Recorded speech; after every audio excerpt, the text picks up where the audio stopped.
Bab 1158. Jiang Jingren, istrinya, dan Qin Siulan sudah tua dan lemah, dan bergerak perlahan. Pada saat ini, ketika mereka begitu ketakutan, kaki mereka lemah. Jika mereka tidak saling menopang, mereka mungkin jatuh ke tanah. Senyuman pembalasan dan kepuasan muncul di sudut mulut Seto, dan dia bergegas ke belakang trio Jiang Jingren dalam 2 langkah. Kedua belati di tangannya diputar, dan bilah tajam menembus punggung Jiang Jingren dan Li Suqin. Melihat pisau putih itu akan masuk dan pisau merahnya keluar, tapi pada saat ini, bayangan putih dengan cepat berkelebat seperti kilat, bercampur dengan suara pecah di udara, dan bersenandung. Dengan pengalaman banyak pertempuran Seto, saya secara alami dapat mendengar bahwa ini adalah suara pisau tajam. Ekspresinya berubah tiba-tiba, tangannya tiba-tiba tenggelam, dan dia menutup tangannya dengan tiba-tiba. Meskipun dia sangat tidak mau, dia harus menenggelamkan lengannya untuk menghindarinya, jika tidak, lengannya akan langsung dipotong. Karena dia bereaksi begitu cepat dan tegas, Bai Ying masih menggaruk lengannya dan lewat, tertawa pada setelan yang memotong borgolnya, dan membantingnya dengan keras ke lantai beton lebih dari 10 meter jauhnya. Dia terkejut, hawa dingin. Dia menoleh dan melihat dengan saksama, hanya untuk melihat bahwa bayangan putih itu ternyata adalah kapak baja yang menyilaukan. Sebelum dia sempat bereaksi, sudah ada suara langkah kaki di sebelahnya. Dia menoleh dengan tiba-tiba dan melihat bahwa seorang pria kekar dengan pakaian kerja tiba-tiba bergegas ke arahnya dan membesarkannya pada saat yang bersamaan. Kapak lain di tangannya menebas bagian atas kepalanya dengan ganas, sangat cepat. Wajah Seto berubah tiba-tiba, dan dia buru-buru memasang belati di tangannya untuk memblokirnya. Dengan gemerincing yang tajam, dia tiba-tiba menangkap kapak yang dipotong oleh lelaki kuat itu, tetapi lelaki kuat itu sepertinya sudah mengharapkannya. Dia menendang perutnya dengan keras. Seto buru-buru mundur ke samping dan melompat ke belakang. Dia tidak terburu-buru untuk memukul balik orang kuat itu.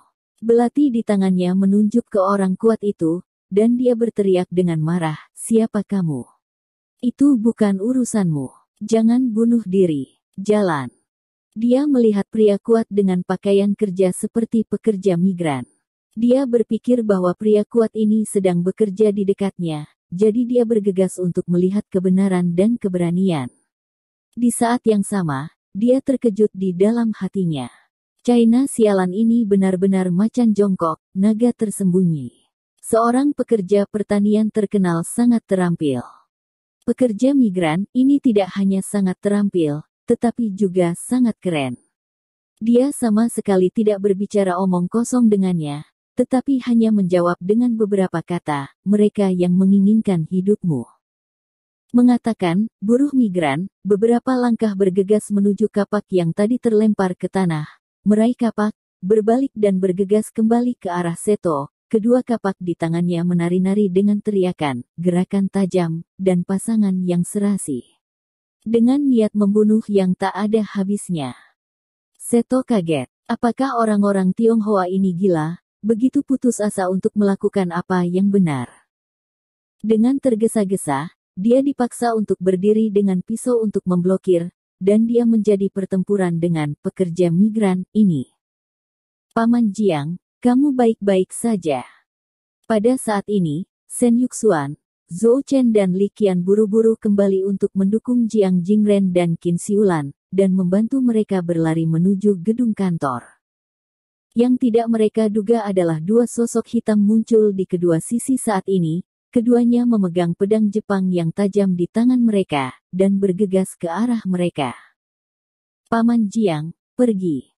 Shen Yuxuan dan Zhou Chen buru-buru panik, buru-buru mendorong Jiang Jingren dan yang lainnya. Baik satu dari kiri dan yang lainnya bergegas menuju 2 bayangan gelap. Meskipun mereka tidak mengenal kungfu, dalam hal ini, mereka secara tidak sadar masih melindungi orang tua Lin Yu. 2 bayangan hitam tidak menunjukkan belas kasihan, dan pedang di tangan mereka menebas kepala Zhou Chen dan Shen Yuxuan dengan ganas, membuat isyarat untuk langsung membelahnya menjadi 2. Pada saat ini, dua titik cahaya dingin terbang di udara seperti kilat, berkelebat di udara, dan secara akurat terlihat di antara pinggang dua bayangan gelap. Kedua bayangan hitam itu tiba-tiba merasakan mati rasa di bawah pinggang mereka, dan tiba-tiba kehilangan kesadaran, dan mereka berlutut di tanah dengan keras. Zhou Chen dan Shen Yuxuan sangat ketakutan sehingga mereka ingin mencondongkan tubuh dan mendorong kepala mereka ke dua bayangan hitam itu. Ketika mereka melihat bayangan hitam itu tiba-tiba berlutut di depannya, mereka terkejut, tetapi mereka berdua bereaksi dengan cepat. Orang-orang dengan suara bulat menginjak kepala dua bayangan ini, dan berteriak, "Aku akan menidurimu. Ayah, ibu, kamu baik-baik saja." Pada saat ini, kedua sosok itu terbang ke depan dalam sekejap mata. Itu adalah Lin Yu dan Bai Rentu. Setelah mengirim ratu ke mobil, dia memerintahkan personel militer untuk mengawal ratu. Lin Yu dan Bai Rentu bergegas kembali. Dia tidak menyangka akan melihat pemandangan tadi, jadi dia buru-buru menembakkan dua jarum perak untuk menghentikan keduanya. Sombra. Jiarong. Pasangan tua Jiang Jingren dan Qin Siulan tiba-tiba melambat setelah melihat Lin Yu, dan buru-buru memandang Lin Yu dari atas ke bawah, dan ketiganya bertanya dengan tergesa-gesa, "Apakah kamu baik-baik saja?" Di bawah situasi ini, perhatian pertama mereka adalah keselamatan Lin Yu. Lin Yu tidak bisa menahan diri untuk tidak melakukan pemanasan dan berkata dengan lembut kepada mereka, "Saya baik-baik saja, orang tua, maafkan saya, Anda takut. Anda ada di rumah." Saat dia berkata, dia bergegas ke 100 orang dan memerintahkan, "Saudara Niu, lindungi orang tuaku." Begitu suara itu jatuh, dia sendiri tiba-tiba berbalik dan bergegas ke dua bayangan hitam itu, menendang dua bayangan hitam itu dengan keras ke wajah mereka, dan langsung menendang keduanya yang masih berjuang untuk bangun. Jiarong. Shen Yuxuan dan Zhou Chen tampak sangat gembira ketika mereka melihat ini, dan menemukan bahwa kaki Lin Yu dapat digunakan lebih dari selusin kaki mereka. "Apakah kamu baik-baik saja?" Lin Yu buru-buru melihat mereka berdua, dan ketika dia melihat mereka baik-baik saja, dia menghela napas lega dan berkata, "Bantu aku menemukan tali untuk mengikat kedua pria berpakaian hitam ini." "Baik." Shen Yuxuan dan Zhou Chen buru-buru setuju, dan bergegas mencari tali itu. Lin Yu minggir saat ini dan menyaksikan pertempuran antara pekerja migran dan Seto. Keterampilan bagus. Melihat serangan sengit kalian berdua datang dan pergi, Lin Yu tidak bisa menahan nafas, mengagumi baik pekerja migran dan Seto.